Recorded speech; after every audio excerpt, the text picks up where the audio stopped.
Welcome to Charity Therapy, a podcast from Birkin Law about building better nonprofits.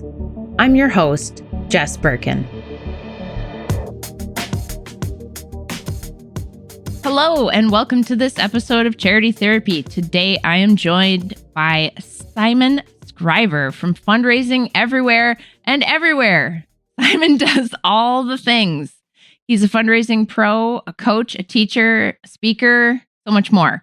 Thanks for joining me, Simon. Thank you for having me, Jess. And that was a lovely, punchy introduction. I like it. I got to keep it light here. Fair enough. What's with the Fundraising Everywhere and Everywhere Plus? Yeah, so we kind of accidentally started two companies. We were trying to start Fundraising Everywhere, which was like an online training community. And, we do virtual conferences and just lots of fundraising stuff. And then we realized that there wasn't really a good platform for us to run all this stuff on. So we built one and called it Everywhere Plus, which is either very clever or very confusing, depending on how you approach it. But so now we have like these two companies. One is a virtual event platform, and we help charities put on their virtual events, whatever those are. And then one is Fundraising Everywhere, which is just supporting our virtual fundraising friends around the world who can't afford to travel to conferences or can't afford the tickets, or, who wants to stay in touch even when they're not traveling to things. I am super excited for you to be here because not only are you fundraising knowledgeable, but also the virtual events thing. And so many of my clients and people I know in the nonprofit space have converted to virtual events during the last 2 years, some with more success than others. And I think just in my own experience of attending virtual events, I think they tend to suck. So tell me, what do you think is the secret to making a virtual event a success? A lot of it seems to be really taking it seriously. So I see virtual events where people are like, oh, we'll just do it on Zoom. We'll just kind of rock up. We'll just, get someone to speak to the camera for an hour or two. And they call that a virtual event. And then it's like, it wasn't very engaging and it wasn't very interesting. And I think a big part of it is you have to kind of take it seriously. It's not just like a tack on. It's not just an add-on. It's something that, the more thought and effort you put into your speakers, the more thought and effort you put into your preparation, the more thought you put into the appearance and the experience for attendees, then the better it is and the more engaging it is. And I think that's a huge part of it. The way we take real life events seriously and really, craft them beautifully, and then they succeed. It's the same with virtual events, I think. And I think that's missing at the moment. Some people still see virtual as like a cheap knockoff or an unnecessary or something they had to do during COVID. Whereas we see it as like a really exciting opportunity that you can have speakers from everywhere. You can take a camera into the middle of a project and show your donors that, as opposed to, when you couldn't actually show them, you can bring them into that, and you can have some really cool engagement tools online that you can't have in the real world. So they're different, and I love real life events, but there's some really beautiful things you can do with virtual events. So it's about seeing the possibilities, I think. Yeah, I hope y'all were listening to some of those nuggets of wisdom that were embedded in there, because what you are describing, Simon, are inherently things that are interesting and don't suck. So I love it. With that, let's get into our Q&A. Are you ready? I'm ready. All right. We're a small organization that provides support for people with a rare autoimmune disorder.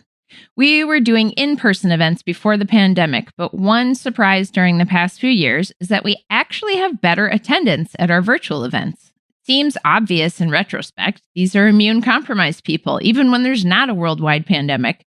But we need to upgrade our system. We've just been using our regular Zoom account. How do we throw a virtual event that's professional and effective? Now that we're going to reduce the number of in-person events, we actually have a budget to invest in what we need. I find this really interesting that it's like all of us, or so many organizations in the sector, just suddenly realized, virtual events, we should be doing them because we work with so many vulnerable people. There's so many issues around accessibility. There's just our sector should be more accessible.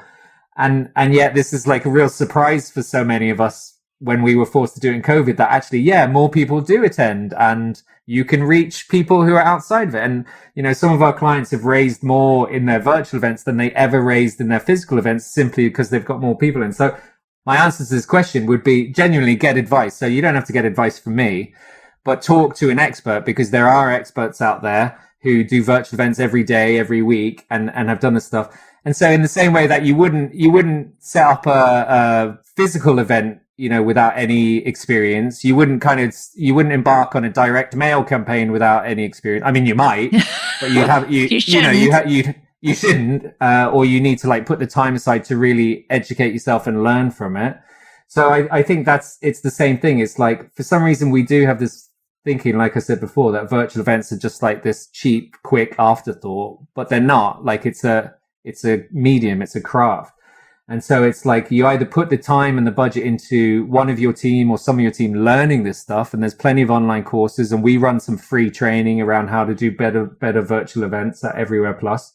But do bring in a consultant, or, you know, we're seeing more charities who are actually hiring staff to focus on this virtual stuff, because it's not going to shrink. It's only going to grow and it's only going to develop. And so I think like with that extra budget, it's like get some expertise, you know, learn, develop, and then it becomes easier to kind of maintain it and grow from that. But if you're starting from scratch and really, you know, you've just been using Zoom, there is a whole beautiful virtual world out there. It's like start talking to people, start networking. We run networking sessions for charity virtual event organizers, so very, very niche. But like any other medium, it's like taking it seriously again, and actually it takes time and or money. Yeah. And so it's making the commitment to do that, I think.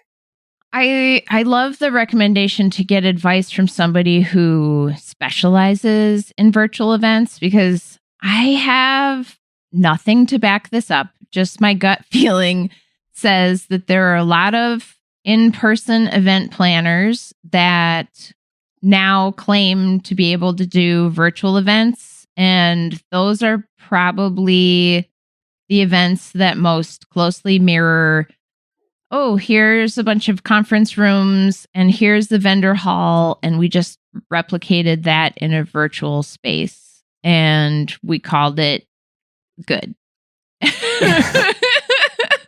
I just think there's a lot more you can do, and I think it's wise to look for people who really are focused on making kick-ass virtual events.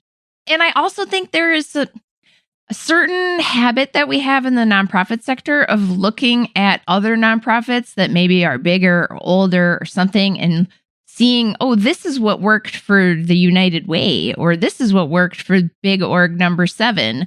And therefore, that's obviously what we should do because they're big and we want to grow to have millions of dollars like them. And that is not the right approach, because like the questioner here is like, hey, who's the community we're actually serving? Not just copying the gala format of the biggest organization in your town and thinking that that equals you raising more money, right? 100%. And what's interesting is just because the bigger organization is doing it, I'd argue it doesn't mean it's even working for them.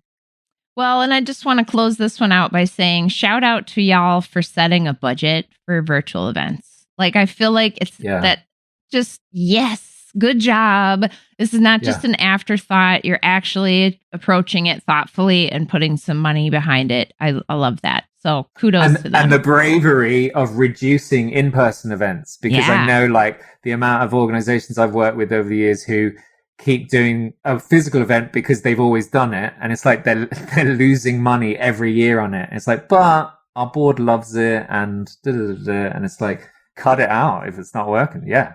I tell you, that is the main thing that nonprofits and law firms have in common is risk aversion. Yeah. For real. All right, let's move on to question 2. I'm on the board of a nonprofit that's growing rapidly. We're in the middle of a hiring phase, getting more staff so we can get the board out of the day-to-day operations. Yay, good job. I would really like for us to hire a fundraising specialist. Only thing, our president is convinced that we don't need one because everyone is a fundraiser. She's convinced that our new ED and program people can do the fundraising in whatever spare time they get, plus the money the board raises. How can I convince her that fundraising is its own specialty and it will benefit the organization to hire someone with that expertise?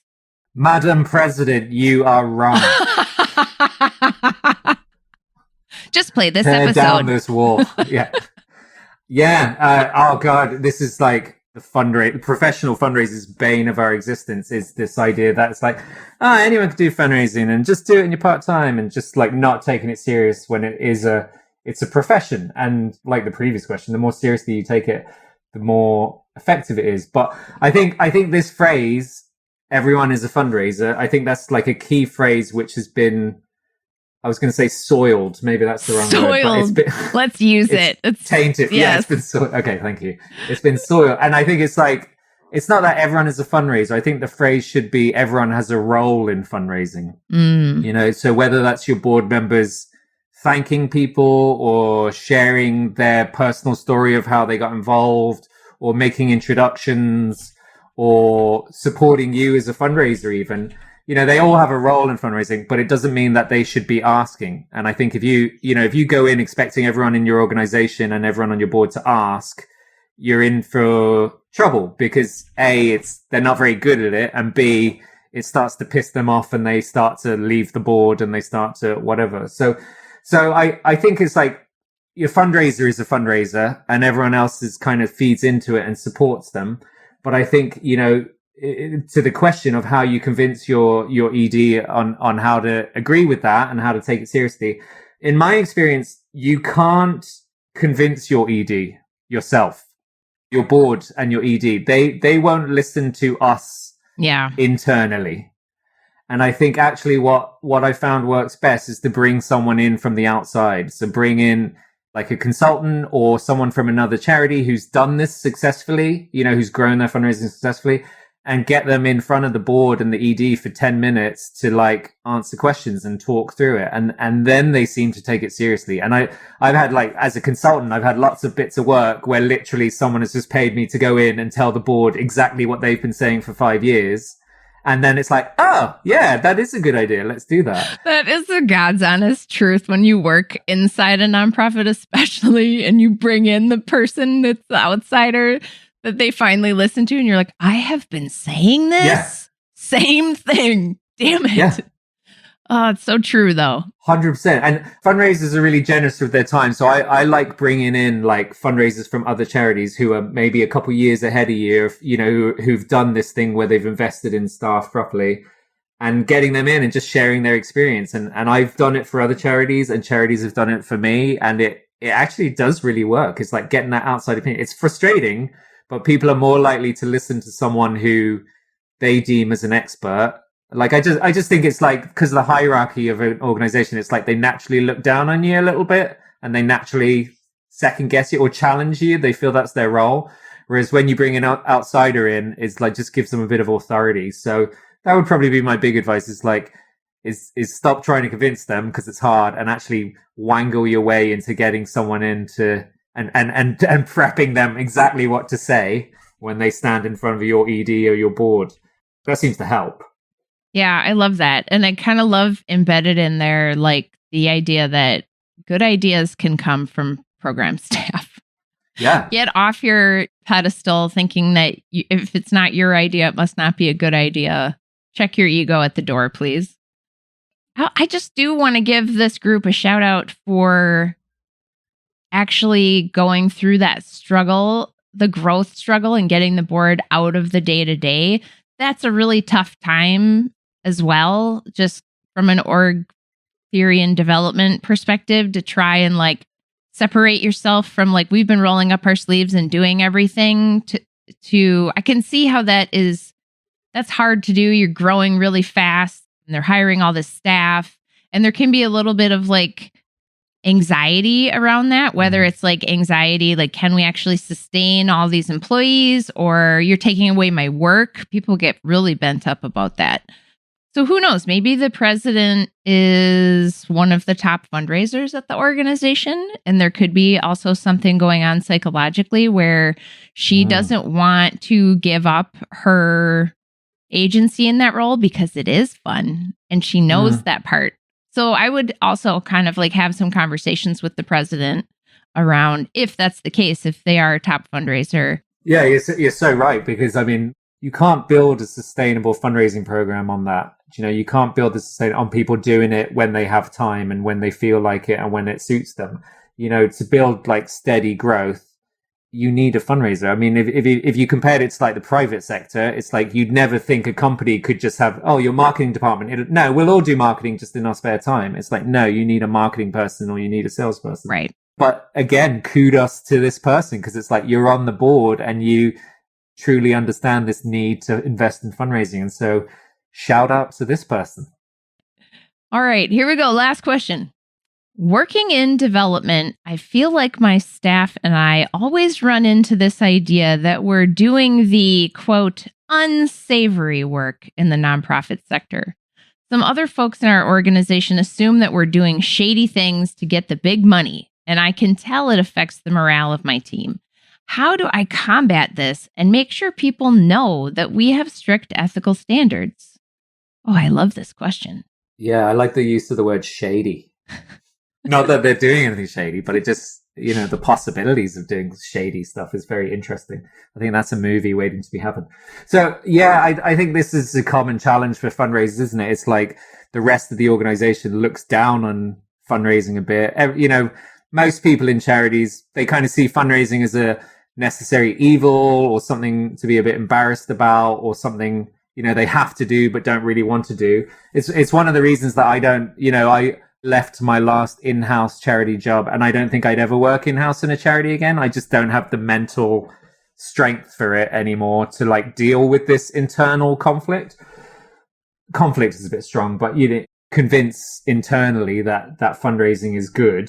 Yeah, and have the pressure from the top to raise more, right? Yeah, I mean, you're getting it from every angle, aren't you, as a fundraiser? Which, for me, you can't tell someone that you're ethical, and you can't tell someone that you're not shady. And my old business partner used to put it like this. He used to say, like, if I said to you, Jess, let's go camping, next time you're in Scotland or you've come to Ireland, we'll go camping. There definitely won't be bears. It definitely won't be raining. I definitely won't murder you. Nothing terrible definitely won't happen. When you say that, it's like, it seems even more shady. You were like, the lady doth protest too much. Clearly, you are going to murder me, and there will be a bear to witness this event. I mean, not definitely, but it's probably a coin toss. It's like a 50-50 thing. So instead, what you have to do is like not tell them, but show them. And so for me, it's like this idea of internal marketing. And part of a fundraiser's role is to market fundraising within the organization. So it's like to sell fundraising within the organization. And the way you do things like that is by sharing donor feedback. So if a donor says something really lovely, or a donor sends in a donation with a lovely comment, you send that to all your staff and you say, look what just came in for a donor. And you kind of dress it up like, I wanted you to see how everyone supports you, but it actually says that they love the fundraising team. Or, you show when you have a big win. I remember in an organization I work with, one time we got like free advertising on Facebook because I met someone who worked in Facebook, and they gave us like $1,000's worth of advertising or something.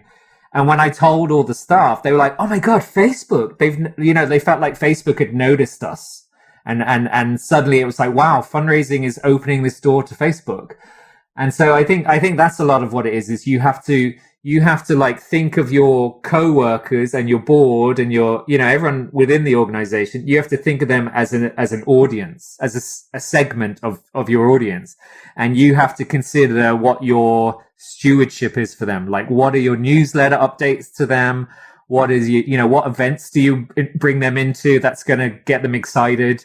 And it's not about like just asking them for stuff. It's not just making them go to your stupid Harry Potter quiz or going to, shaking a bucket in the rain. It's like showing them the success and the wins and the passion.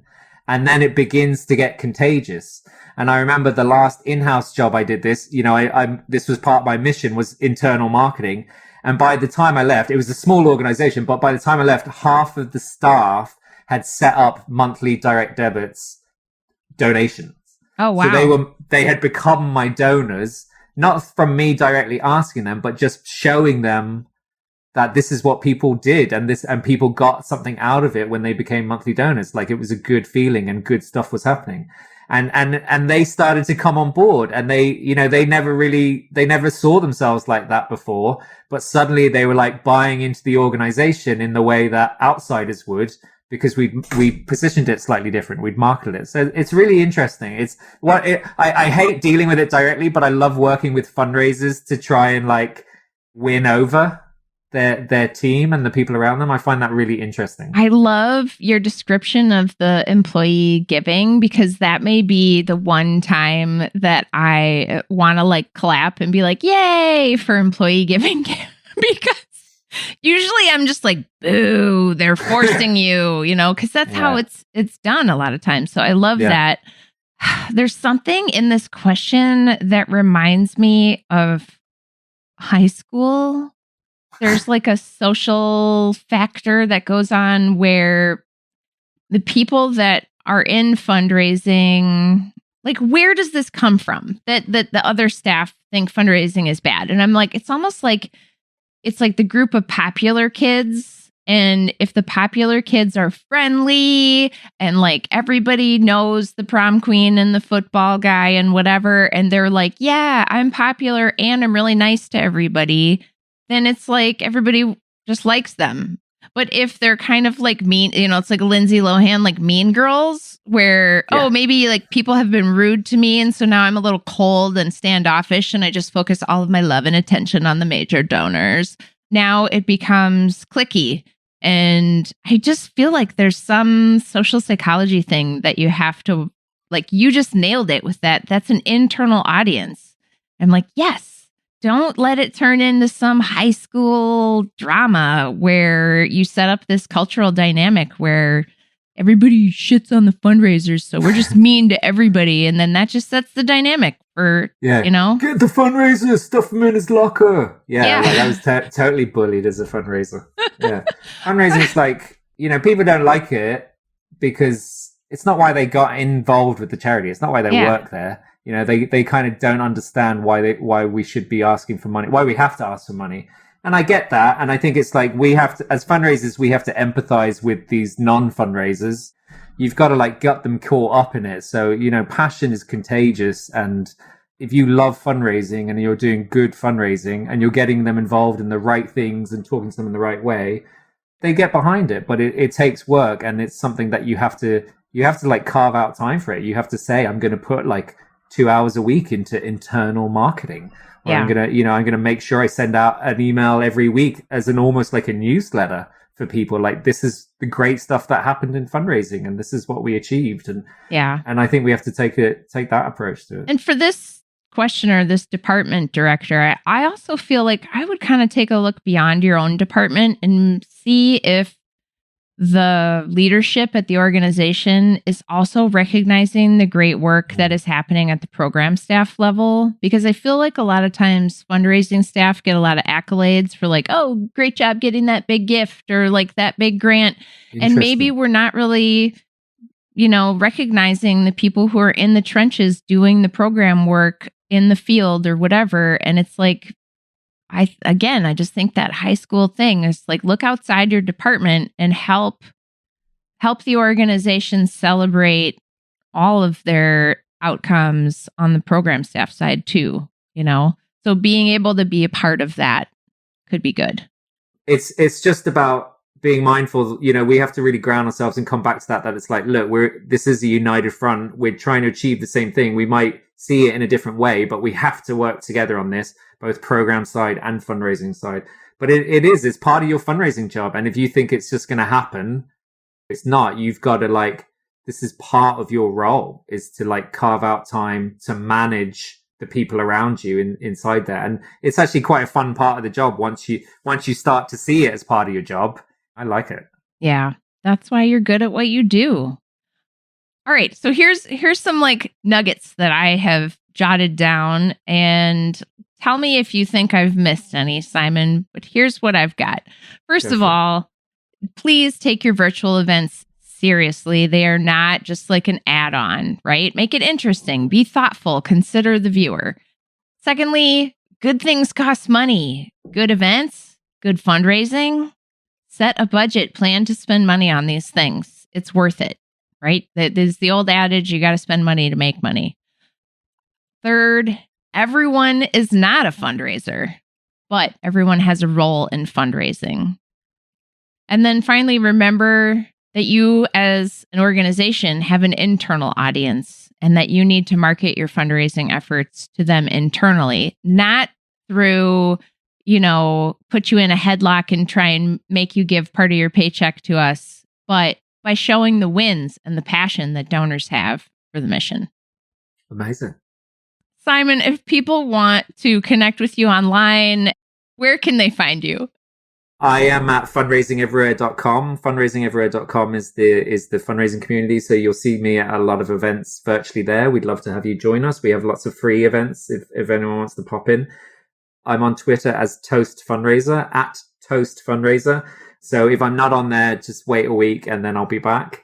That's usually how it works. And then, of course, you can find me on LinkedIn, search for Simon Scriver. And I'm always happy to connect with my American and international friends and always happy to chat fundraising. Yes, because it's fun. Folks, if you enjoyed this episode, do me a huge favor. Share it with a friend. You know someone who needs to hear Simon. Rate, review, subscribe on your podcast app. It really helps me out. If you have a question or a story to share, I want to hear from you. Send me a note online at charitytherapy.show or leave a voice memo by calling 1-612-208-9120. Thanks for listening. All right, folks, that's our show. Be sure to follow me on Instagram or Twitter at Jess Birkin. We want to hear from you. Send us a message at our website, charitytherapy.show. And don't forget to subscribe to our newsletter at birkinlaw.com/signup. Charity Therapy is a production of Birkin Law Office, PLLC. Our theme song is by Whalehawk. And remember, folks, this podcast is produced for your entertainment and is not a substitute for actual legal advice.